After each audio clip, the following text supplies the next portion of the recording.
অনেকটাই কমে গেছে, অল্প অল্প গরম পড়তে শুরু করেছে। আর এই সময় দুপুরের লাঞ্চে কিন্তু আমাদের এরকম একটা ডাল শরীরের পক্ষে খুবই উপকারী। Hi everyone, welcome back to my channel নিপার ঘর সংসার। নিপার ঘর সংসার আরেকটি রেসিপিতে তোমাদের অনেক অনেক স্বাগত। আশা করি যে যেখানে আছো ভালো আছো, সুস্থ আছো। আজকে আমি তোমাদের সাথে শেয়ার করব তেতো ডাল। ভিডিওটা স্কিপ না করে পুরো ভিডিওটা দেখবে। যারা আমার ভিডিও রোজ দেখো তাদেরকে অসংখ্য ধন্যবাদ, আর যারা প্রথম দেখছো তাদেরকেও অসংখ্য ধন্যবাদ। তেতো ডাল বানাতে আমার এখানে নিয়েছি উচ্ছে, আর নিয়েছি সজনে, নিয়েছি একটুখানি এঁচড়, আর নিয়েছি একটা টমেটো 4 ফালি করে। এখানে আমি নিয়ে নিয়েছি 1 কাপের থেকে একটু মটর ডাল। তোমরা তোমাদের পরিমাণ মতো নিয়ে নিবে। এবার মটর ডালটাকে ভালো করে ধুয়ে আমি ক্লিন করে নেব। এবারে আমি মটর ডালটাকে ধুয়ে ক্লিন করে নিয়েছি। একটা প্রেসার কুকারে দিয়ে আমি একটা হুইসেল দিয়ে নেব। মটর ডাল সেদ্ধ হতে বেশি কিন্তু টাইম লাগে না। এবার আমি প্রেসার কুকারের মধ্যে দিয়ে দিচ্ছি 2 কাপের মতো জল। 1 কাপ ডাল আর 2 কাপ জল। কেন কি না আমার প্রেসার কুকারটা 1 লিটারের বড় প্রেসার কুকার আছে, সেটা আমি ইউজ করি না। ছোট প্রেসার কুকার আমার কমফোর্টেবল লাগে, সেই জন্য। আর দিয়ে দিচ্ছি অল্প একটু নুন। নুনটা আমি পরে টেস্ট করে আবার দেব। এবার প্রেসার কুকারের মুখটা বন্ধ করে আমি গ্যাসের উপর বসিয়ে দিচ্ছি। প্রেসার কুকারের একটা হুইসেল পড়ার পর আমি নামিয়ে নিয়েছি। প্রেসার কুকার রিলিজ হয়ে গেছে। এবার ডালটা দেখো, একটা হুইসেলে আমার কিন্তু ভালো সেদ্ধ হয়ে গেছে। এবার প্রেসার কুকারের মধ্যে আমি সজনে ডাঁটা, এঁচড় দিয়ে আর একটু গরম করে নেব। হুইসেল দেব না, একটু জাস্ট গরম করে নেব। এঁচড়টা একটু শক্ত থাকে, সেই জন্য। ডালটা আমার হয়ে গেছে। প্রেসার কুকার রিলিজ হওয়ার পর সজনে ডাঁটা আর এঁচড়টা কিন্তু একদম সুসিদ্ধ হয়ে গেছে। এবার কিন্তু আমি সজনে ডাঁটা আর এঁচড় দেওয়ার পর হুইসেল দিইনি, জাস্ট একটু গরম করে নিয়েছি, তাতেই কিন্তু আমার সব সেদ্ধ হয়ে গেছে। এখন হালকা গরম পড়তে শুরু করেছে, সেই জন্য এই তেতো ডাল আমাদের শরীরের জন্য কিন্তু খুব উপকারী। তেতো ডাল পাতলা খেতেই ভালো লাগে, সেই জন্য পরে আমি 1 কাপ গরম জল করে ডালের মধ্যে অ্যাড করে দিয়েছি। এবারে আমি উচ্ছের মধ্যে একটু নুন হলুদ মাখিয়ে উচ্ছেটাকে একটু হালকা ফ্রাই করে। এই তেতো ডাল অনেকেই অনেকভাবে করে, আমি যেভাবে করি সেটাই তোমাদের সাথে শেয়ার করছি। আমি গ্যাসটা অন করে গ্যাসের উপর কড়াই বসিয়ে দিয়েছি। কড়াইটা গরম হয়ে গেছে। একটু সাদা তেলে আমি উচ্ছেগুলোকে ভেজে নিচ্ছি। উচ্ছে ফ্রাইটা আমার হয়ে গেছে। এবার উচ্ছে ফ্রাইটা নামিয়ে আমি ডালের মধ্যে দিয়ে দিচ্ছি। এবারে আমি উচ্ছে ফ্রাইটা ডালের মধ্যে মিশিয়ে নিচ্ছি।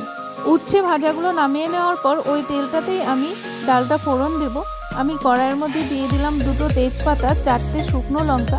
শুকনো লঙ্কা ফোড়নে একটু বেশি করে দিলে ডালের মধ্যে ডালের ফ্লেভারটা কিন্তু দারুণ আসে।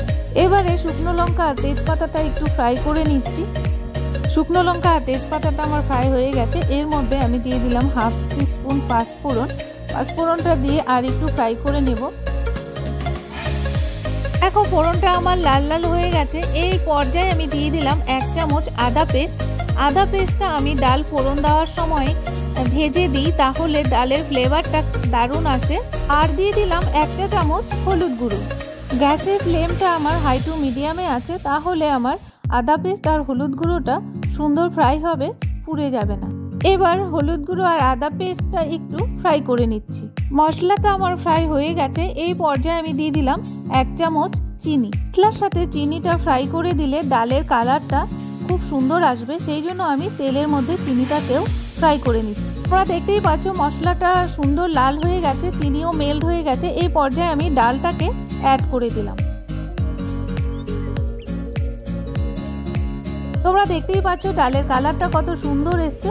এই পর্যায়ে আমি দিয়ে দিলাম একটা টমেটো 4 ফালি করে কেটে, আর দিয়ে দিলাম 4টে কাঁচা লঙ্কা। কাঁচা লঙ্কা আমি নামানোর সময় দিচ্ছি, তাহলে ডালটা ঝাল হবে না, আর কাঁচা লঙ্কার ফ্লেভারটাও কিন্তু দারুণ আসে। ফার্স্টে আমি খুব কম নুন দিয়েছিলাম, সেই জন্য এখন টেস্ট করে নুন লাগবে, সেই জন্য আমি আর একটু নুন অ্যাড করে দিলাম। এবারে আমি ডালটাকে আর একটু ফুটিয়ে নেব। এখন হালকা হালকা গরম পড়ছে, ওয়েদার চেঞ্জ হচ্ছে, সেই জন্য আমাদের শরীর ঠিক রাখার জন্য এরকম তেতো ডাল কিন্তু বাড়িতে বানানো খুব প্রয়োজন। এই পর্যায়ে আমি দিয়ে দিলাম একটুখানি ঘি। নিরামিষ রান্নাতে একটু ঘি দিলে ফ্লেভারটা দারুণ আসে। ডালটা আমার হয়ে গেছে, গ্যাসটা অফ করে দিয়েছি। এবার ডালটাকে নামিয়ে নেব। সজনে আর করলার অ্যান্টিবায়োটিক, সেই জন্য সজনে আর করলা এই সময় আমাদের খাওয়া খুব প্রয়োজন। যে কোনো সবজিতে সজনে আর করলা দিয়ে খাওয়া যায়। তো এভাবে তেতো ডালও আমাদের খুব উপকারী শরীরের জন্য। আমাদের প্রত্যেকের বাড়িতে এরকম ডাল বানানো উচিত। এঁচোড়, সজনে আর করলা দিয়ে এই সময় এইরকম ডাল খেতে দারুণ লাগে, কারণ ওয়েদার চেঞ্জ হচ্ছে আর এই সময় এইরকম রেসিপি খেতে কিন্তু দারুণ লাগে। আর প্রত্যেকের এরকম রেসিপি খাওয়া দরকার, কারণ সজনে, করলা এইসব আমাদের অ্যান্টিবায়োটিকের কাজ করে। এইভাবে খেলে প্রত্যেকেই ভালো থাকবে। আর সজনে আর করলা প্রত্যেকের খাওয়া উচিত। তো আজকের রেসিপি তোমাদের কাছে কেমন লাগলো তোমরা অবশ্যই কিন্তু একটা লাইক করে কমেন্টস করো। আর যারা নতুন বন্ধু দেখছো তারা অবশ্যই সাবস্ক্রাইব করে বেল নোটিফিকেশনটি অল করে রেখো, তাহলে আমার নিত্য নতুন ভিডিও, ব্লগ বা রেসিপি সবার আগে তোমাদের কাছে পৌঁছে যাবে। আজকে এখানেই রাখছি, আবারও দেখা হবে তোমাদের সাথে নেক্সট কোনো ভিডিও, ব্লগ বা রেসিপির সাথে। যারা আমার ভিডিও এতক্ষণ দেখলে তাদেরকে অসংখ্য ধন্যবাদ। এভাবেই পাশে থেকো।